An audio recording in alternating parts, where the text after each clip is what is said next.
দি captain's ডাইনের marketing এর main চ্যালেঞ্জটা কি ছিল? আচ্ছা, দি ক্যাপ্টেন্স ডাইনের মার্কেটিং এর মেইন যে চ্যালেঞ্জটা সেটা হচ্ছে যে এই অঞ্চলটা যেটা সেটা হচ্ছে আপনার ইসদাইরে, চাষারা থেকে ইসদাই কিন্তু অনেক দূরে। তো এই জায়গায় কিন্তু মানুষ আসতে অ্যাকচুয়ালি অভ্যস্ত না। আমাদের মেইন চ্যালেঞ্জটা ছিল যে মার্কেটিং এর মাধ্যমে কিভাবে নারায়ণগঞ্জের মানুষগুলাকে এই জায়গায় গ্যাদার করা যায়। এবং এটার রেজাল্ট যদি আপনাকে বলি যে এই কয়দিন আগে ঈদে ফার্স্ট দিন, সেকেন্ড দিন, থার্ড দিন আমাদের কন্টেন্ট প্ল্যান ছিল, আমরা কন্টেন্ট করতে পারি নাই। কেন করতে পারি নাই? কারণ মানুষ এত পরিমাণে বেশি ছিল যে আমরা ঢুকতে পর্যন্ত পারি নাই, যার কারণে আমাদের মার্কেটিং সেই সময় অফ ছিল। এটাই তার রেজাল্ট। আমার পরবর্তী প্রশ্ন আনুশকা আপুর কাছে, নারায়ণগঞ্জে এত কম সময়ে স্ট্রং ব্র্যান্ড পজিশন তৈরি করার মূল রহস্য কি? সো এই স্ট্রং ব্র্যান্ড পজিশন যেটা আমরা ক্রিয়েট করেছি, it was from the very first. হ্যাঁ, আমরা এই রেস্টুরেন্টটা দেওয়ার আগ থেকেই we were delivering to our audiences that বড় কিছু হতে যাচ্ছে, রাইট? তো আমাদের ফার্স্ট থেকে কিন্তু আমরা একটার পর একটা কন্টেন্ট ছাড়ছি, ঠিক আছে? দ্যাট আমরা কিন্তু কোনো কিছু মানে মাথায় নেই দ্যাট আমাদের আউটকামটা কি হতে পারে, রাইট? তো আমরা জাস্ট একটার পর একটা কন্টেন্ট ছেড়েছি অ্যান্ড আমরা এটার ফিডব্যাকও পেয়েছি আলহামদুলিল্লাহ ভালো, রাইট? অ্যান্ড আমাদের এটাই মেইন, কনসিস্টেন্সি ইজ দ্য কি ingredient to our brand positioning.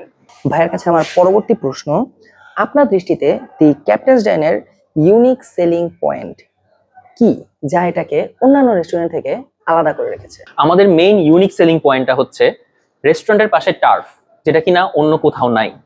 এবং সবচেয়ে বড় যে বিষয়টা, আমরা রিসেন্টলি দেখবেন যে আমরা কিছু কিছু ইভেন্ট করেছি, যেমন মেহেদি ইভেন্ট, প্লাস হচ্ছে আপনার ক্রিসমাস ইভেন্ট, প্লাস হচ্ছে নিউ ইয়ার ইভেন্ট। এই ইভেন্টগুলো করার কারণ হচ্ছে কি, আমরা মানুষকে জানাতে চেয়েছি যে টার্ফেও কিন্তু অ্যাকচুয়ালি বিভিন্ন ধরনের ফেস্টিভ্যাল করা সম্ভব।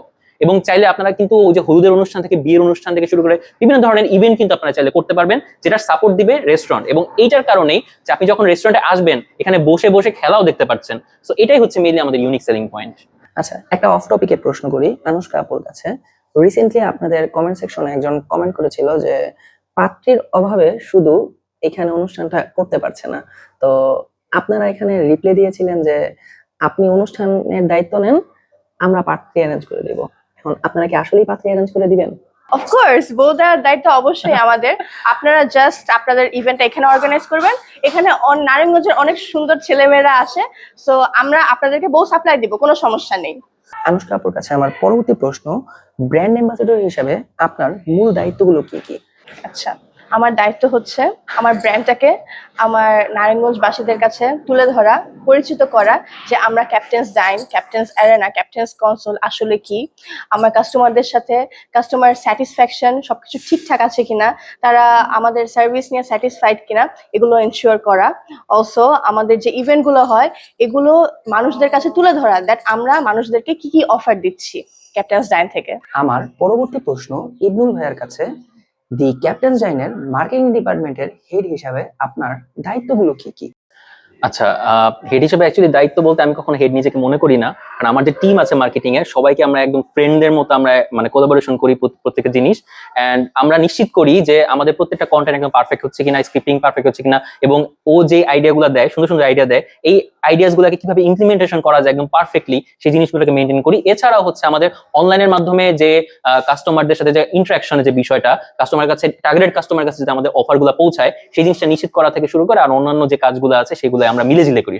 আমার পরবর্তী প্রশ্ন আনুশকা আপুর কাছে, একজন ব্র্যান্ড অ্যাম্বাসেডর হিসেবে আপনি নিজেকে কিভাবে এই ব্র্যান্ডের সাথে কানেক্ট করেছেন? আচ্ছা, সো আমি যখন এখানে প্রথম এসেছি তখন ক্যাপ্টেন্স ডাইন ছিল না বা ক্যাপ্টেন্স কনসোলও ছিল না, জাস্ট ক্যাপ্টেন্স অ্যারেনা ওপেন হয়েছে অ্যান্ড তখনই I got the proposal to be there brand ambassador.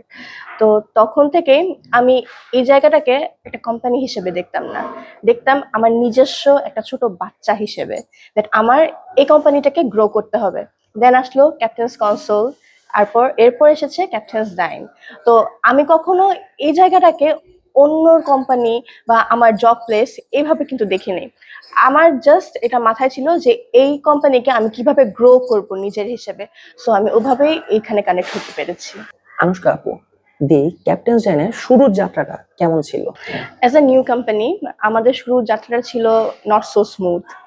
তো আমরা এখানে কিরকম মানুষদের কাছ থেকে সাড়া পাবো এটার ব্যাপারে কোনো আইডিয়া ছিল না। জাস্ট একটা র্যান্ডম একটা কোয়ান্টিটি ধরে রাখছিলাম যে এতটুকু মানুষ আসবে। বাট আলহামদুলিল্লাহ আমাদের মার্কেটিং এতই ভালো ছিল দ্যাট পুরো নারায়ণগঞ্জে সাড়া পড়ে গিয়েছে। দ্যাট ক্যাপ্টেন্স ডাইন নামক একটা জায়গা আছে যেখানে এটা মানে নারায়ণগঞ্জের মানুষের কাছে এটা পুরোপুরি নিউ। তো আমাদের কাছে আলহামদুলিল্লাহ এত কাস্টমার এসেছিল যেটা আমরা একটা ঝামেলা পড়ে গেছিলাম দ্যাট আমাদের তো কম স্টাফ, এত সার্ভিস কিভাবে দিব। তো আমাদের সার্ভিসটা ফার্স্টের দিক দিয়ে একটু ডাউন ছিল, কিন্তু আলহামদুলিল্লাহ এখন এটা একটা স্টেবল পজিশনে এসেছে। আমাদের সর্বশেষ প্রশ্ন ইবনুল ভাইয়ের কাছে। ভাইয়া, দি ক্যাপ্টেন্স ডাইন নিয়ে আপনাদের ভবিষ্যৎ পরিকল্পনা কি? আচ্ছা, ক্যাপ্টেন্স ডাইন নিয়ে ভবিষ্যৎ পরিকল্পনা অনেক কিছুই আছে, বাট আমি সিম্পলি কিছু বিষয় বলি। সেটা হচ্ছে যে আমাদের অলরেডি ফুড সবাই টেস্ট করেছে এবং খাবার খুবই ভালো, এন্ড সবাই যেটা চাচ্ছে এখন যে হোম ডেলিভারি। বাট আমরা এখন যেটা করতে যাচ্ছি সামনে, আমাদের নিজস্ব একটা ফুড ডেলিভারি অ্যাপ তৈরি হচ্ছে, অলরেডি হয়ে গিয়েছে, হয়তো কিছুদিনের মধ্যে রানিং হয়ে যাবে। তো সারা নারায়ণগঞ্জের মানুষই কিন্তু ঘরে বসে আমাদের ফুডগুলো এখন থেকে ট্রাই করতে পারবে, আর এত কষ্ট করে আসা লাগবে না, আপনারা ঘরে বসে কি করতে পারবেন। সো এভাবে করে আমাদের ব্র্যান্ডিং, মার্কেটিং থেকে শুরু করে আমরা আস্তে আস্তে নারায়ণগঞ্জের প্রত্যেকটা জায়গায় আমরা ছড়িয়ে যেতে চাচ্ছি।